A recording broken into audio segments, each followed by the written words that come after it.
व्यासं वसिष्ठनप्तारं शक्ते पौत्रकल्मषम्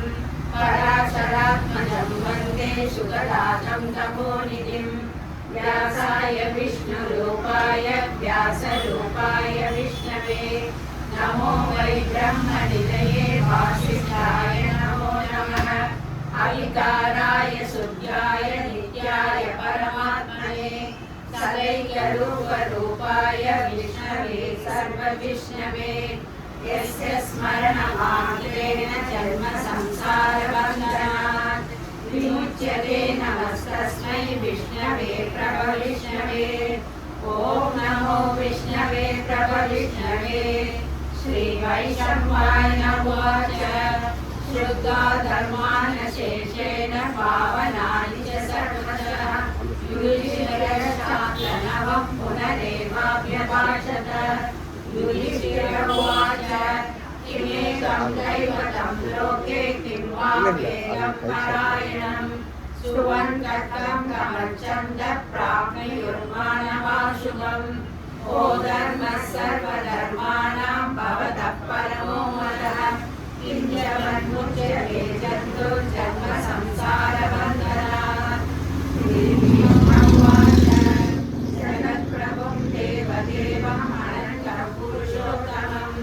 सुवर्णाम सहस्रेण पुरुषः सततोऽधिकः तमेव चार्चयन् नित्यं भक्त्या पुरुषमव्ययम् ध्यायन् सुवर्णमस्यं च यजमानस्यमेव च अनादिनिधनं विष्णुं सर्वलोकमहेश्वरं लोकाध्यक्षं सुवन्नित्यं सर्वदुःखादिको भवेत् ब्रह्मण्यं सर्वधर्मज्ञं लोकानां कीर्तिवर्धनं लोकनाथं महद्भूतं सर्वभूतभवोद्भवम्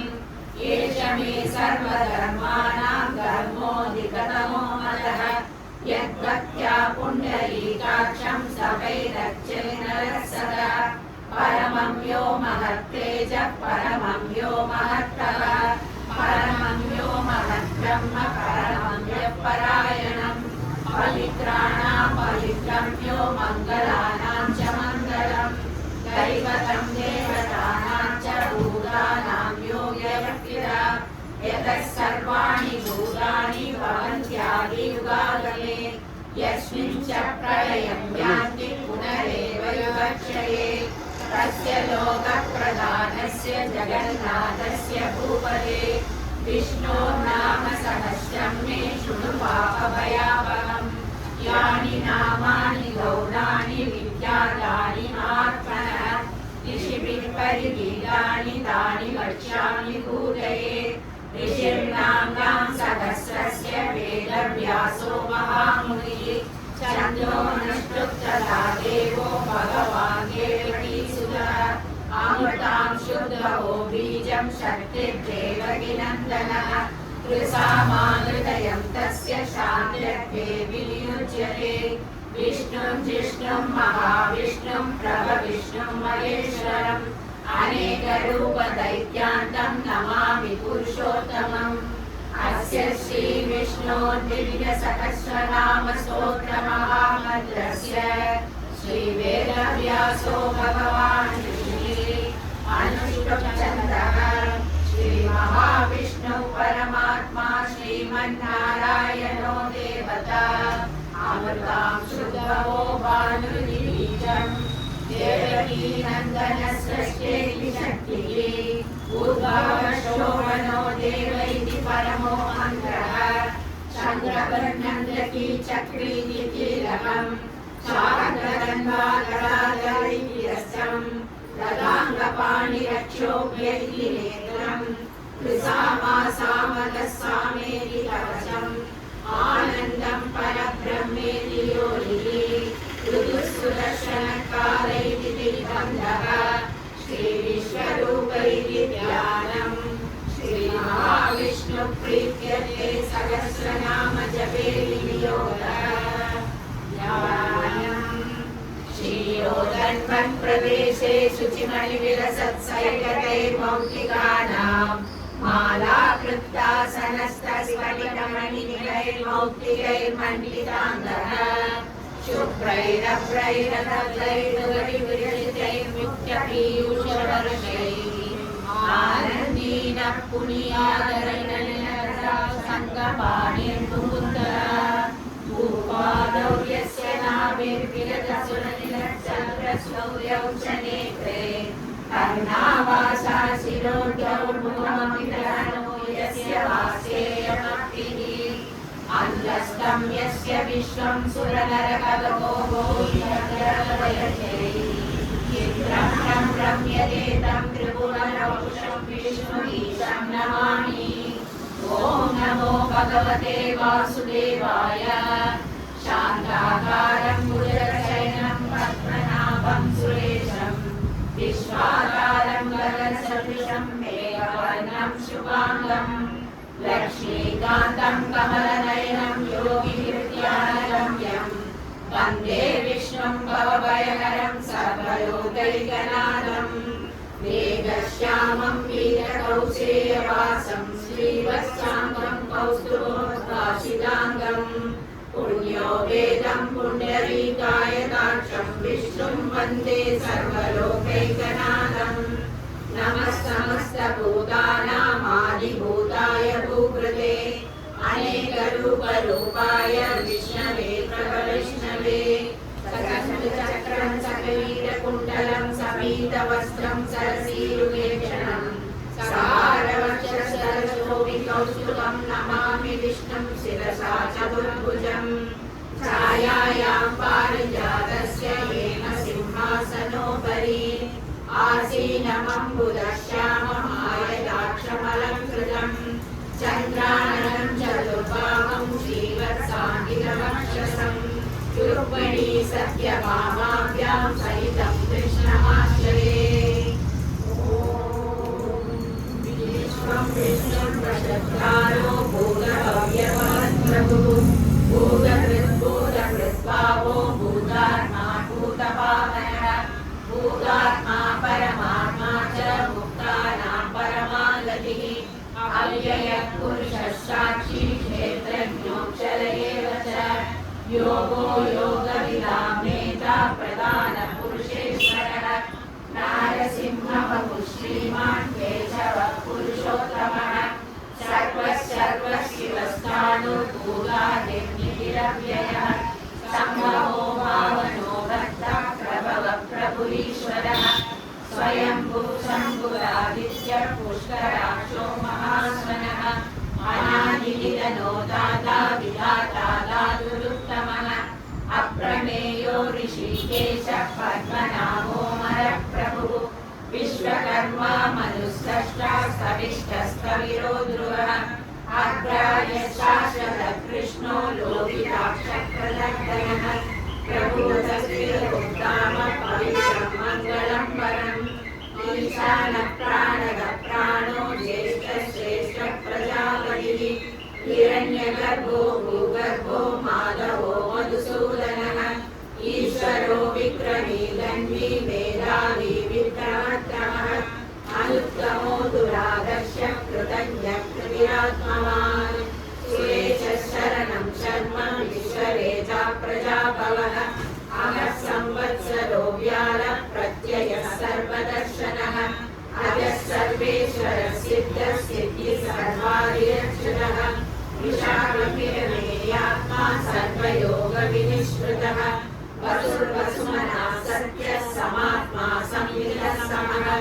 अमोघः पुण्डरीकाक्षो वृषकर्मा वृषाकृतिः रुद्रो बहुशिरा बभ्रो विश्वयोनिः सुचिश्रः अमृतः शाश्वतस्थाणुर्वरारोहो महातपः सर्वगः सर्वविद्वानुः विश्वक्सेनो जनार्दनः वेदो वेदविदः व्यङ्गो वेदान्तो वेदवित्कविः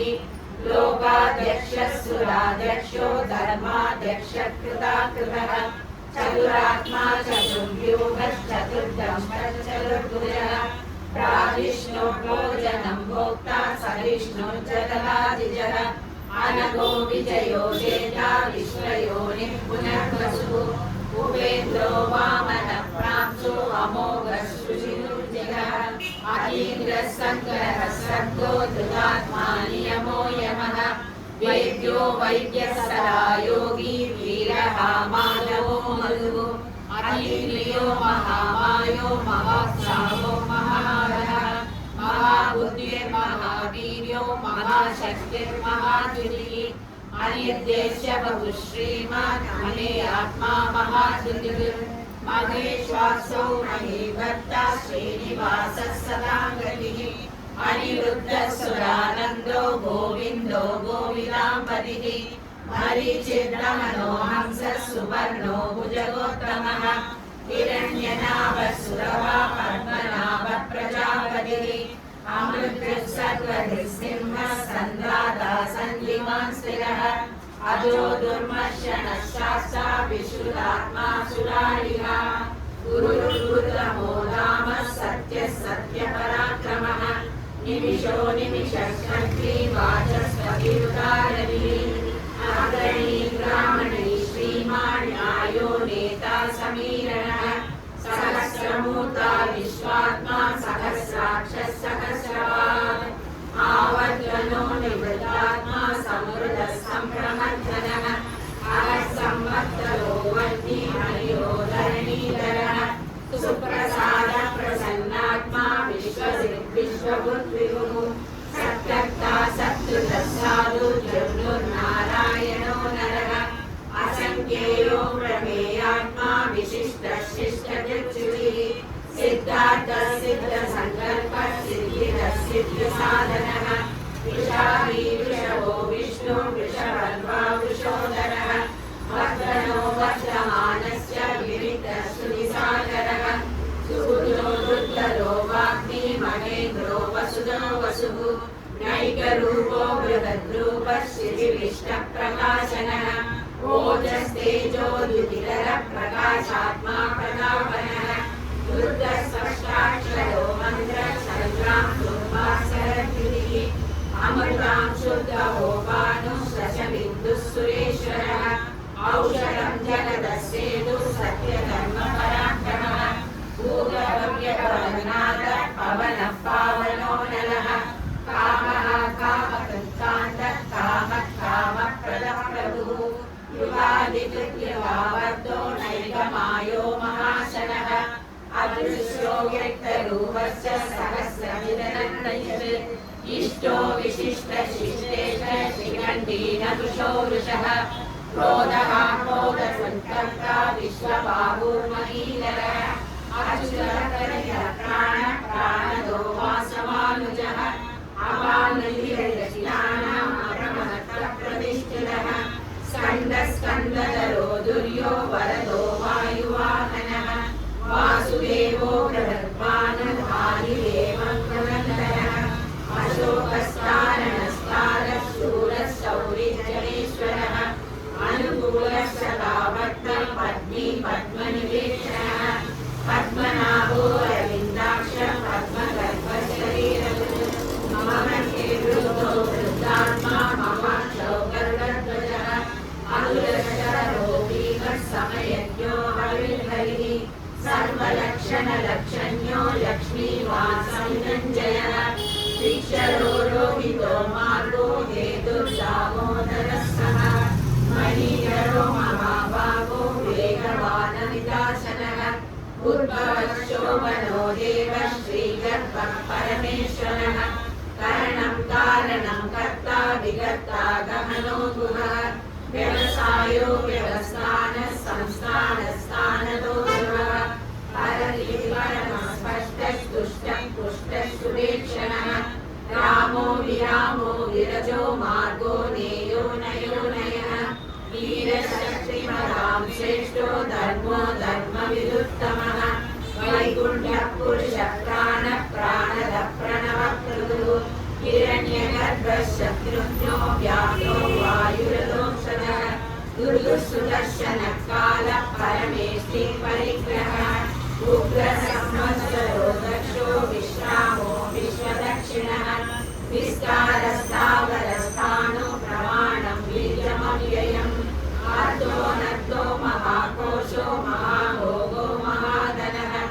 अनिर्विघ्नस्वविष्टो भूतर्मयूपो महामगः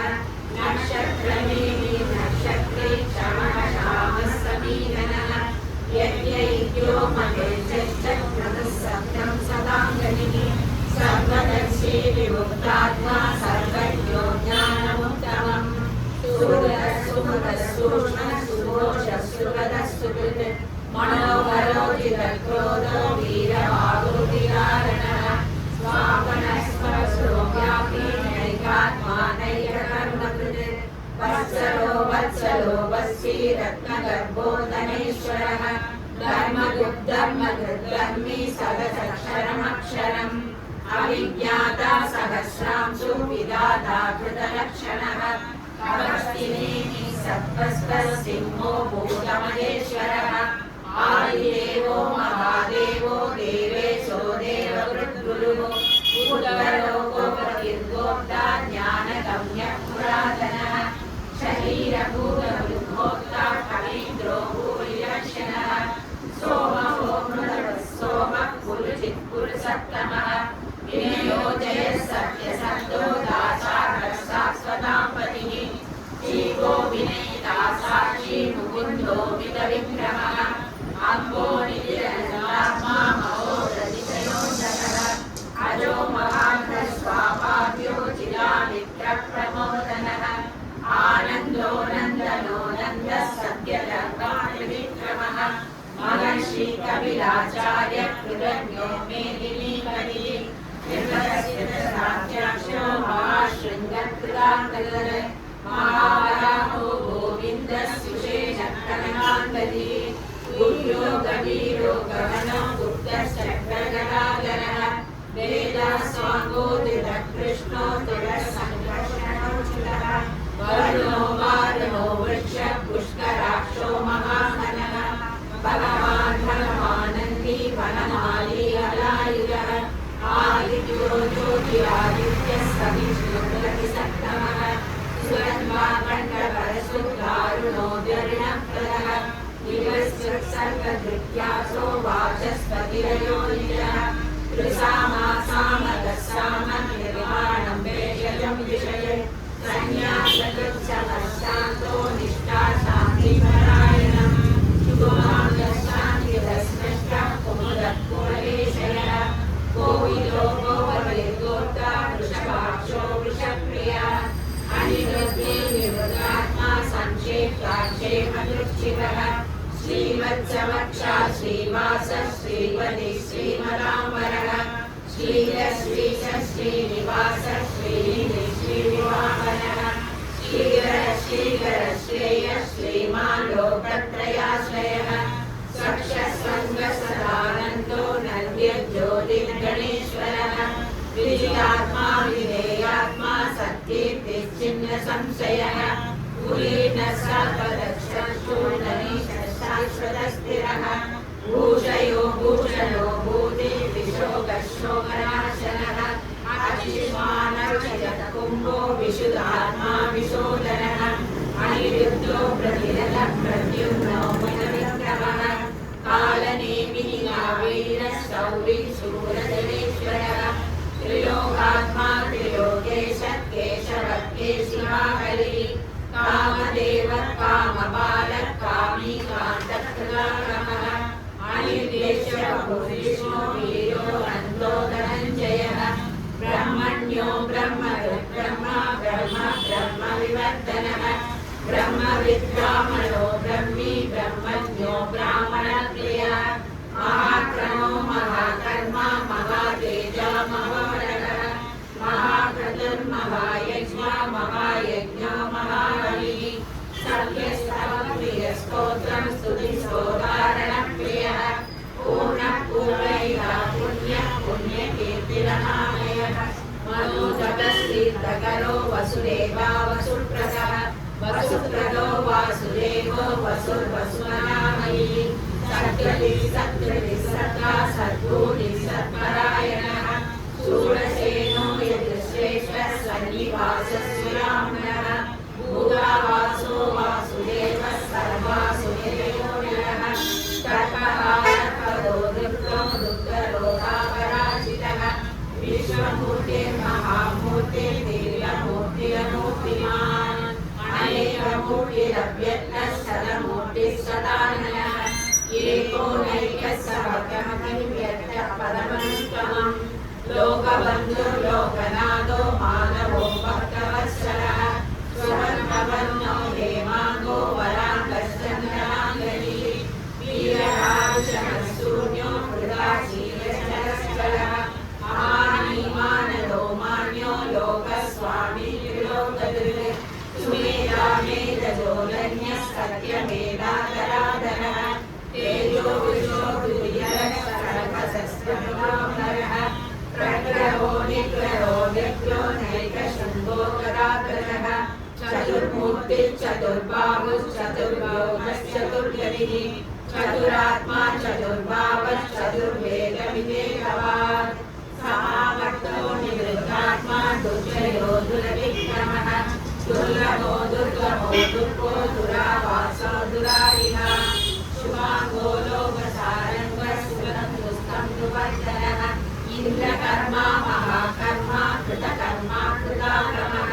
पूर्वः सुन्दरः सुन्दरो रत्ननाभः सुलोचनः आत्मो वाचसनशृङ्गी जयन्तः सर्वविजयी सुवर्णबिन्दुरक्षोभ्यः सर्ववागीश्वरेश्वरः महाभ्रतो महाकल्पो महाभूतो महानिधिः पूरकुण्डरकुण्डः पर्जन्यः पावनोनिलः अमृतांशो अमृतः सर्वज्ञः सर्वतोमुखः शत्रुतापनः नयतोषोधनः सहस्राक्षी सप्तजिह्वः सतैः सप्तवाहनः अमूल्यो जिह्यो भयकृद्भयनाशनः अनुग्रहस्तुशस्तूलो गुणनिर्गुणो महान् अदृतस्वकृतस्वास्य प्राप्तं सोमंशवर्धनः बालवृत्कलितो योगी योगीशः सर्वकामदः आश्रमश्रवणक्षामः सुवर्णो वायुवाहनः धनुर्धरो धनुर्वेदो दण्डो दमैलादमः अपराजितः सर्वसमोऽयमो यमः सत्यवान् सात्विकः सत्यः सत्यधर्मपरायणः अभिप्रायप्रिया गोरप्रियवर्धनः विहाय सगते ज्योतिषुरुचिर्यमूर्तिगुः रविविलोचनः सूर्यः सविता रविलोचनः अनन्तो बुधमुद्भोक्ता सुखदो नैकलोकजः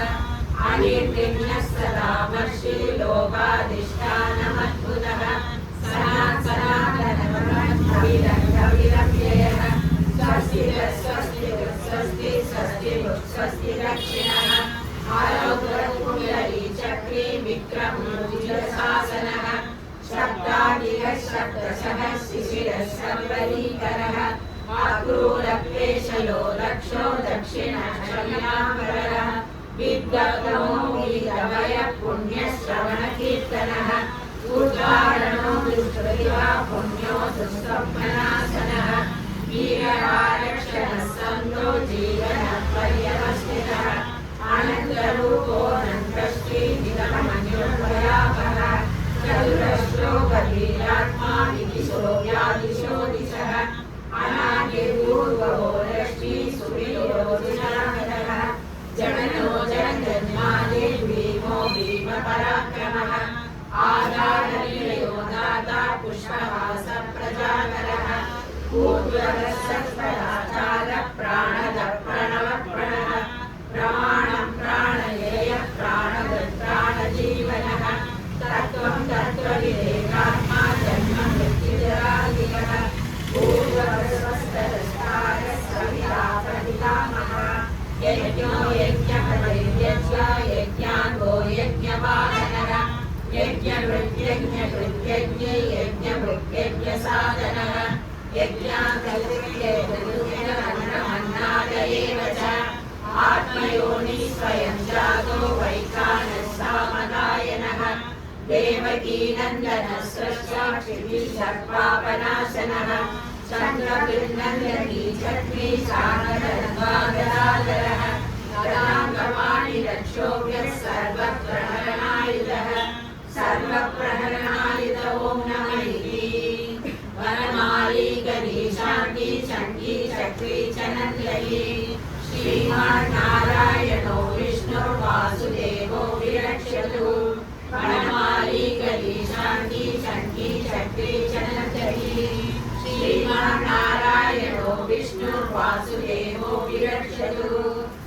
वनमाली गली शांगी शंकी चक्री चनंदयी श्रीनारायणो विष्णु वासुदेवो विरक्षतु वासुदेवो विरक्षतु नमैति कीर्तनीयस्य केशवस्य महात्मनः नाम्नां सहस्रं दिव्यानाम् अशेषेण प्रदीप्तितम् यैदं शृणुयात् नित्यं यस्यापि परिदीप्यते नाशुभं प्राप्नुयात् किञ्चित् सोमुद्रैः च मानवः वेदान्तको ब्राह्मणश्च क्षत्रियो विजयी भवेत् वैश्योधनसमृद्धस्य शूरशुभमाप्नुयात् धर्मार्थी प्राप्नुयात् धर्मं अर्थार्थी चात्तमाप्नुयात् कामानवाप्नुयात् कामी प्रजाति चाप्नुयात् प्रजा भक्तिमान्यस्य लोकाय शुचिभक्तमानसः सहस्रं वासुदेवस्य नाम्नाम् एतत् प्रकीर्तये यशः प्राप्नोति विपुलं याति प्राधान्यमेव च अचलां श्रियमाप्नोति श्रेयः प्राप्नोत्ययुत्तमम् न भयं क्वचिदाप्नोति वीर्यं तेजस्य विन्दति भवद्यरोगो दुःखिमान् भवरूपगुणान्वितः रोगातो मुच्यते रोगात् बन्धो मुच्येदबन्धनात् भयान् मुच्येद भीतस्तु मुच्येदापन्न आपदः दुर्गाण्यसु पुरुषः पुरुषोत्तमम् स्तुवन्नाम सहस्रेण नित्यं भक्ति समन्वितः वासुदेवाश्रयो मध्यो वासुदेवपरायणः सर्वपापविशुद्धात्मा याति ब्रह्म सनातनम् न वासुदेवभक्तानाम् अशुभं विद्यते क्वचित् जन्म मृत्युजरा व्याधि भयं नैवोपजायते इमं स्तवमदीयानां श्रद्धा भक्तिसमन्वितः ईश्वरात्मा सुखशान्ति श्रीगतिस्मृतिः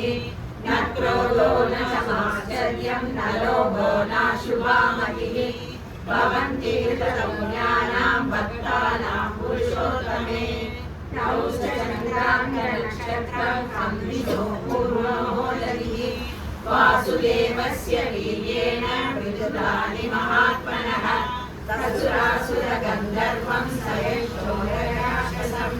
जगद्वसेवत्तदेकं कृष्णस्य सचराचरम् इन्द्रियाणि मनोबुद्धिः सत्त्वं तेजो बलं धृतिः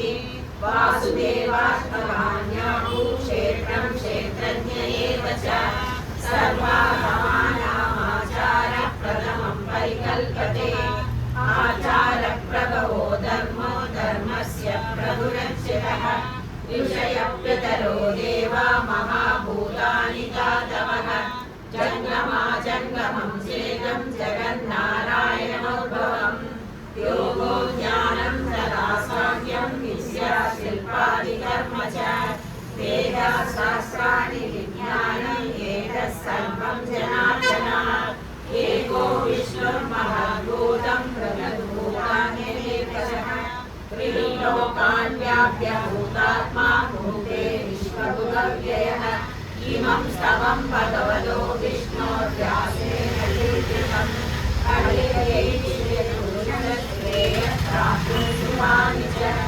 विश्वेश्वरमजं जगतः प्रभुमव्ययम् भजन्ति ये पुष्कराक्षं न ते यान्ति पराभवम्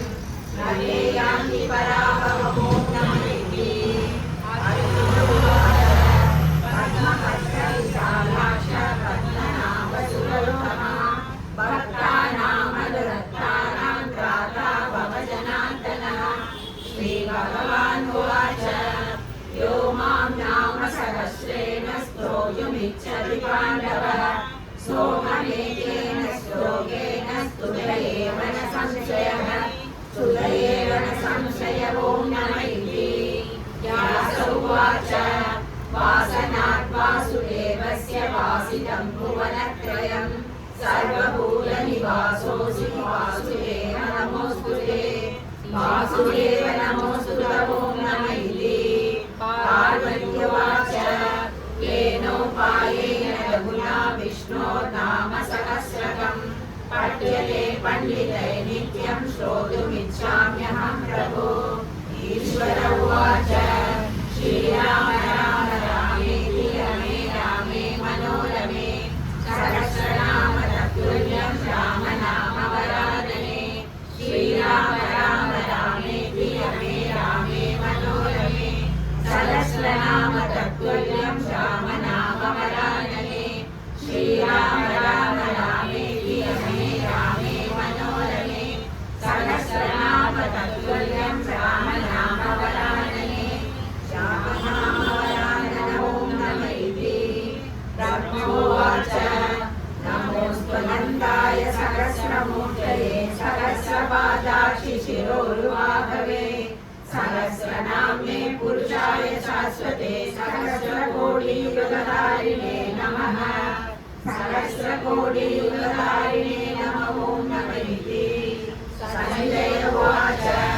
यत्र योगेश्वरः कृष्णो यत्र पार्थो धनुर्धरः तत्र श्रीविजयो भूते ध्रुवाणि नमः। श्रीभगवान् उवाच अनन्या चिन्तयन्तो मां ये जना पर्युपासते तेषां नित्याभियुक्तानां योगक्षेमं वहाम्यहम्। परित्राणाय साधूनां विनाशाय च दुष्कृतां धर्मसंस्थापनार्थाय सम्भवामि युगे युगे। आर्ता शिथिलाश्च पीताः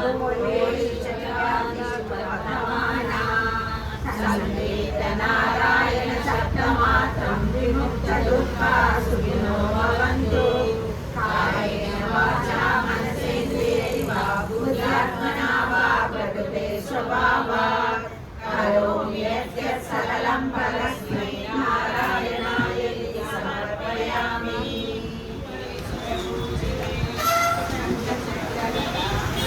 महालक्ष्मी नमोऽस्तुते। नमस्ते करुणारूपे घोरासुरभयङ्करी सर्वपापहरे देवी महालक्ष्मी नमोऽस्तुते। सर्वज्ञे सर्ववरदे सर्वदुष्टभयङ्करी सर्वदुःखहरे देवी महालक्ष्मी नमोऽस्तुते। सिद्धिबुद्धिप्रदे देवी भुक्तिमुक्तिप्रदायिनी मन्त्रमूर्ते सदा देवी महालक्ष्मी नमोऽस्तुते। आचन्तरहिते देवी आदिशक्ति महेश्वरी योगस्ते योगसम्भूते महालक्ष्मी नमोऽस्तुते। स्थूलसूक्ष्ममहारौद्रे महाशक्ति महोदये महापापहरे देवी महालक्ष्मी नमोऽस्तुते। पद्मासनस्थिते देवी परब्रह्मस्वरूपिणी परमेशी जगन्माता महालक्ष्मी नमोऽस्तुते। श्वेताम्बरधरे देवी नानालङ्कारभूषिते जगस्थिते जगन्माता महालक्ष्मी नमोऽस्तुते। महालक्ष्म्यस्तोत्रं यत्पठे भक्तिमान् नरः सर्वसिद्धिमवाप्नोति राज्यं प्राप्नोति सर्वदा। एककालं पठे नित्यं महापापविनाशनं द्विकालं यत्पठे नित्यं धनधान्यसमन्वितः त्रिकालं यत्पठे नित्यं महाशत्रुविनाशनं। महालक्ष्मी पठे नित्यं प्रसन्ना वरदा शुभा।